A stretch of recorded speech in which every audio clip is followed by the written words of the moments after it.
اعوذ باللہ من الشیطان الرجیم، بسم اللہ الرحمن الرحیم۔ السلام علیکم۔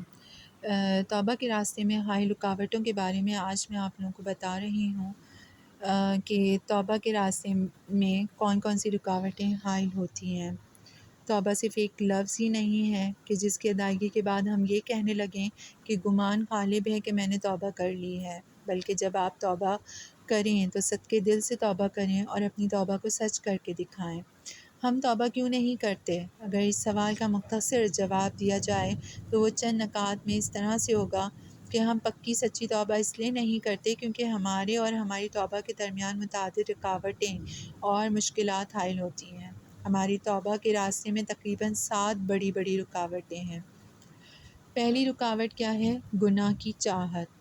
دوسری رکاوٹ توبہ کو بوجھ سمجھنا اور ثابت قدم نہ رہنا۔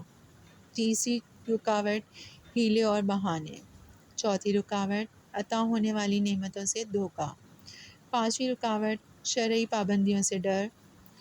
چھٹی رکاوٹ توبہ کے بعد آزمائشوں کا دور، اور ساتویں رکاوٹ ہے توبہ کے بعد گھبرانے کا عمل یا توبہ کے بعد گھبراہٹ کا حملہ۔ اب ہم شیطان العین اور شریر نفس کی جانب سے حائل ہونے والی ان رکاوٹوں کو تفصیل سے اپنی نیکسٹ ویڈیوز میں سمجھیں گے۔ میں ہر رکاوٹ کے بارے میں ایک الگ الگ ویڈیو بناؤں گی تاکہ آپ لوگوں کو سمجھنا آسان ہو سکے۔ شکریہ۔